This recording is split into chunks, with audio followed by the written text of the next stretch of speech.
Welcome back. So we've reached the closeout of the Green series.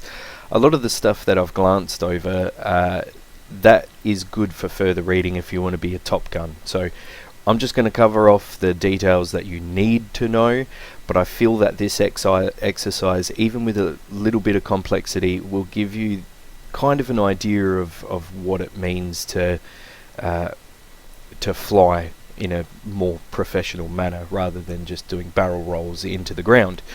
So I will show you where you can find the manuals and all the information presented here from DCS, because once you've downloaded DCS, these files are available in the file structure. You don't have to go out and download them, and I'll show you where you can find them. So the P51 manual we're pulling from.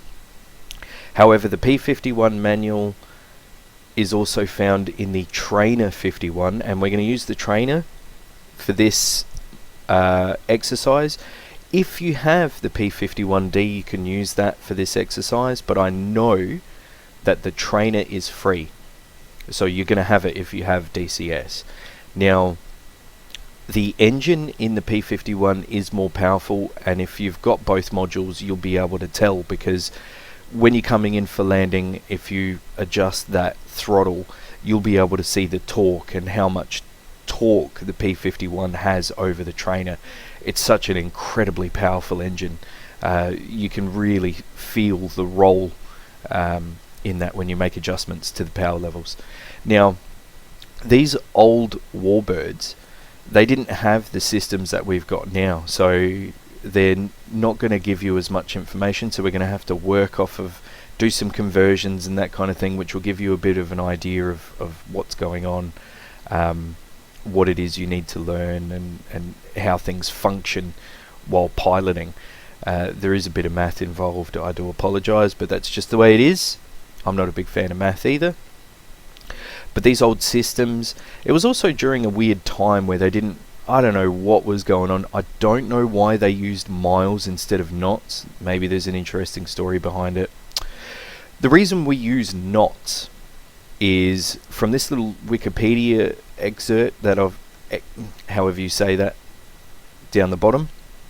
A nautical mile is exactly 1 minute of angle. That probably means nothing to you, but if we were to put like a compass in the center of the earth and draw out lines from the angles, you'll end up having 1 nautical mile is 1 minute of angle on the surface, so it helps for navigation.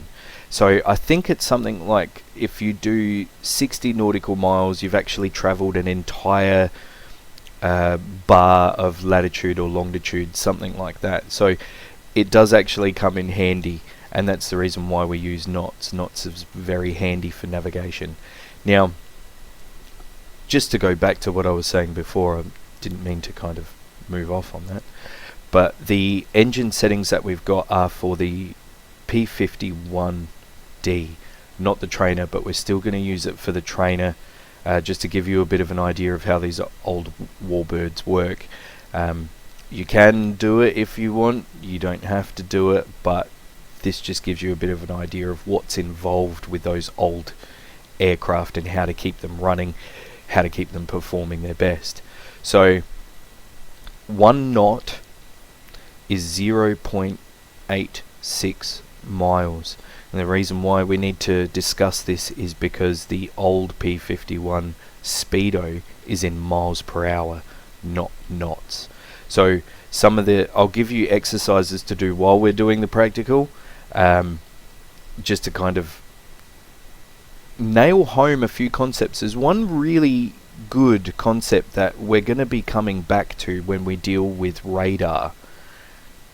So I'll give you like a little winky thing when I'm talking about what it is that we need to cover off. Landing's probably the most important thing that I want to cover off in this. It's the most fun, which is why I want to really cover it off. Now, we're going to be landing at Sakumi Babashara, or however you say it. These kneeboards, you're going to be able to find them when you're in game. My very early, I think it was Super Green Series, I showed you how to set the keys for the kneeboard, and you can scroll back and forward between the plates, but when we get to Sakumi, you want to be able to have those kneeboards open. Now, if you want to see these kneeboards outside of DCS, you can go into your DCS World folder, Mods, Terrains, Caucasus, or wherever, and open that up to see the kneeboards. Don't screw with them, because if you screw with them, they will screw with the kneeboards in the game. And also, if you want to get the manual, so the P51 manual is in the TF51D folder, because there's no manual for the trainer. It uses the same manual as the P51D. So that'll be in your DCS World folder, Mods, Aircraft, Your Aircraft, then Dock. So the same with terrains. Basically, when you go into terrains, you can open up Syria or whatever other terrains that you have, and then from there you'll be able to open the kneeboard folder and have a look at the kneeboards available, add kneeboards, that kind of thing. I would not recommend screwing with that though. Don't make changes, otherwise you'll end up ruining the kneeboards in the game. So these concepts, they might seem boring, but if you want to get really good at it, these are things that you're going to need to learn. I think this exercise is going to bring everything together. So thumbs up for that.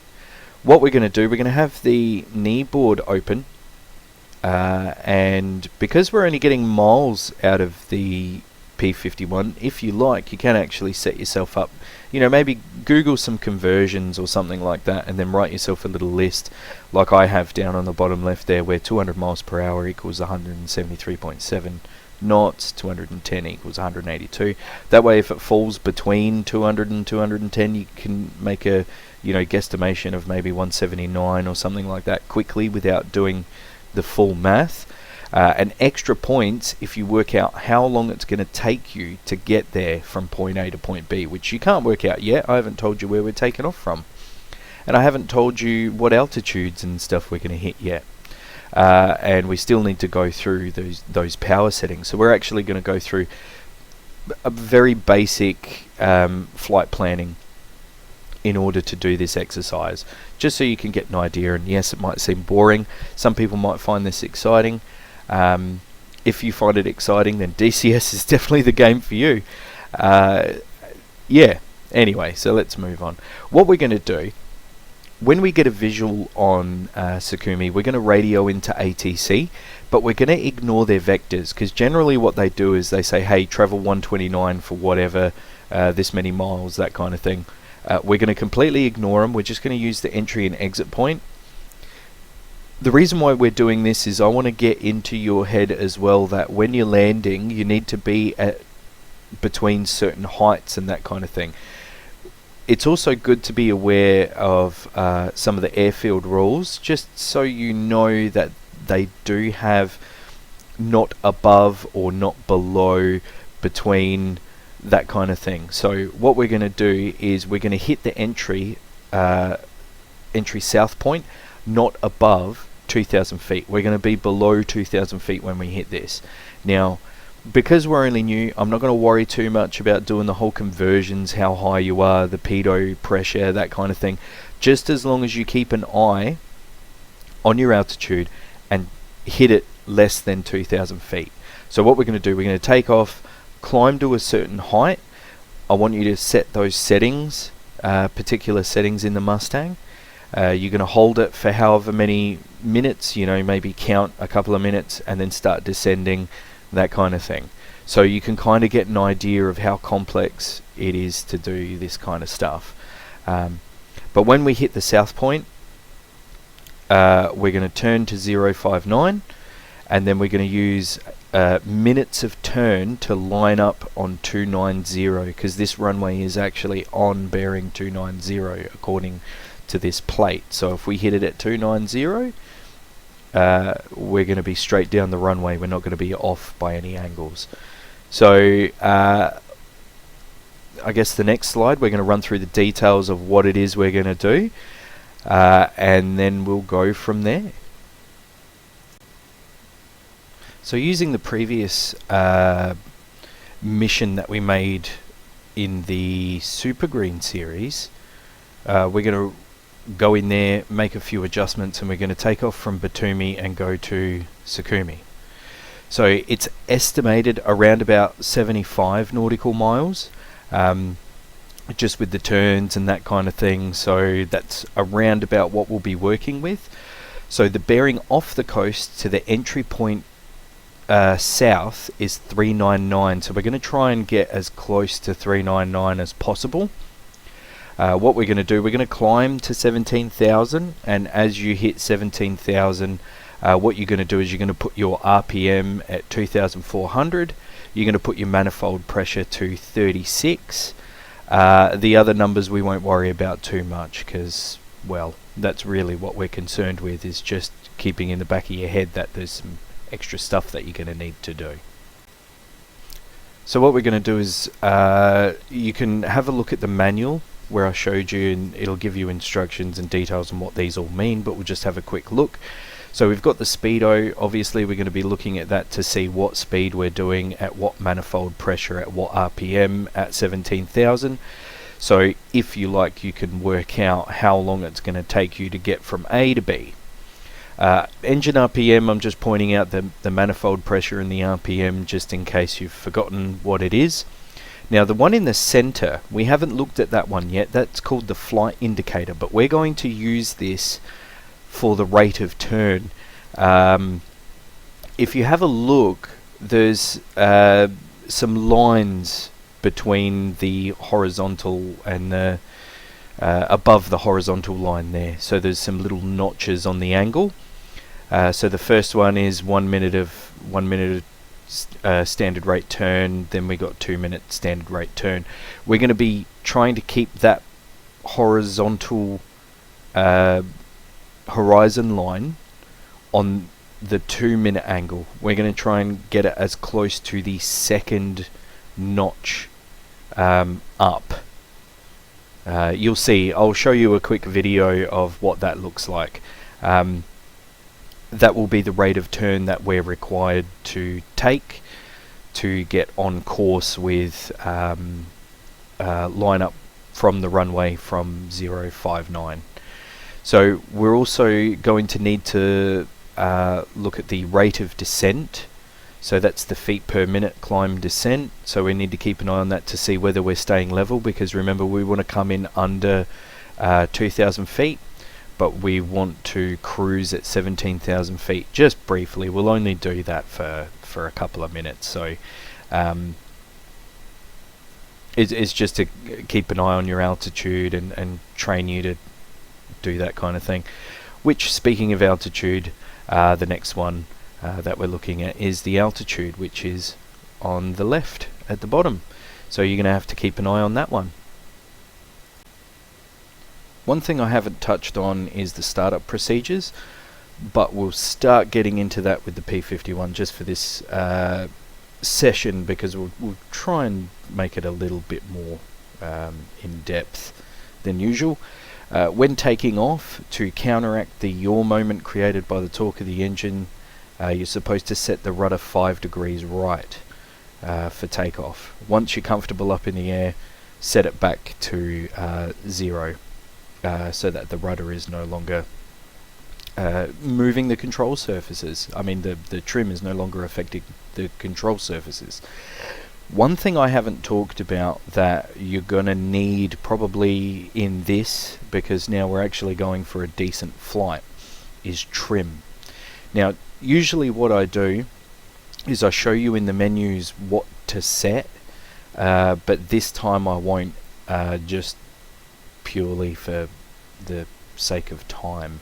So go into the menu when you first start the mission, go to controls, search for trim, and this affects all aircraft. Basically what happens if the wind conditions are a little bit different, or there's a weight balance problem with your aircraft, you can trim it out to make your aircraft fly straight and level with minimum stick inputs, and it kind of helps rather than having to fight against the aircraft and all the weird things it wants to do. So set those buttons. I have a little, I've got a HOTAS control here. So for me, it works like a proper trim hat. I've got nose down, nose up, right wing down, left wing down, and I've assigned them. So if I just tap left wing down a couple of times, then the left wing is going to want to roll down. So then that way I'm counteracting a right roll. That's a setting that you're going to need to use. You're going to use it a lot. So now's the time to get comfortable with how that functions. Climbing requires a little bit more power, so generally the manifold pressure is somewhere around 45, 46. RPM you can leave at about 2,400. You probably want to climb between, I don't know, 1,500 at the moment. As you can see, I'm doing about 2,000 feet per minute, but it's generally fairly safe to sit between that 1 and a 2, giving you 1,500 feet per minute. Now, what happens is when you get really high, there's not much oxygen, as we've discussed in the previous series, so this obviously earlier in the series, so this obviously affects a lot of things with aircraft, and that's why it's important to understand these things. Oxygen gets thin, but the P-51 had a turbocharger put in, so what that does is it sucks more air in and forces it into the engine when it gets somewhere between 1,400, 1,900 feet, 1,400 feet, 1,900 feet. And it gives you a massive boost in manifold pressure, so don't be too shocked. That little yellow light will come down on the bottom left. The manifold pressure slowly goes down as there's less oxygen to put into the engine, but when that supercharger kicks in, it just forces it all in. So as we've gone through prior, density of air is actually very important, so that'll automatically kick in. There it goes. As you can see, the manifold pressure is kicked up. So it usually not usually, it does go down. The manifold pressure slowly drops and you get less and less power, and then all of a sudden the supercharger will automatically kick in between those altitudes and give you a massive boost. And if you're not prepared, you could lose control. So as you can see, we're coming into the south entry. I've got my kneeboard open. I've slowed down a little bit. So really what you want to do, climb past that 17,000 feet or hit that 17,000 feet, maybe go for a couple of minutes, and then it's at your discretion basically. This is going to be your learning point. Stay there for maybe a minute, 2 minutes, 5 minutes if you want, and then just gradually come back down. So you want to be aware of your airspeed as you're descending as well. So maybe slow down, don't overstress the aircraft, slow down a little bit, descend, and then below 2,000 feet, I think I'm at 1,500 here, yeah, just over. Hit the entry point somewhere around here. Just watch the compass. The compass doesn't work properly while you're turning in the P-51, just be aware of that. So when you level out, you'll see the compass kind of go to the correct area, I guess the correct bearing. So if you have a look at the kneeboard I've got open on the right, you can kind of see that 059 contours that little beach line, that little shoreline there. So follow that shoreline for a little bit. Then as you're coming up to this town, go 059. Now have a look at the flight indicator that I mentioned before. We're kind of sitting close to 2 minutes a turn, or however you want to call it, 2 times a standard rate of turn. Can't actually think of what it is now. And then turn towards the runway and level out, and you've pretty much completed. All you got to do is land. Now, having a look at the things that are involved in the video and knowing that you're 75 nautical miles away. Your cruise speed's probably going to be somewhere, I mean, you're going to spend about 5 minutes doing 160, 150 miles per hour, so you can convert that to knots. Try and work out how long it might take you to do this, and if you're off by about 5 minutes, there's nothing wrong with that, but it would be good to get into the habit of working out distances and times and things like that, because it does come in handy. So feel free to go ahead and do this. I think this is a very good practical. Go into the mission editor, change Sakumi to a blue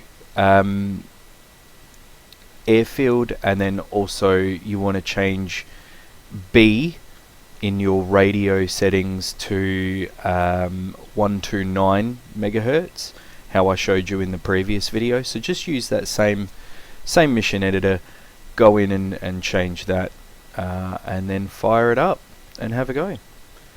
So clearly, any questions, any problems, I suppose you can ask me about it, but good luck, and hopefully you do well. Thanks for watching, and I'll see you next time.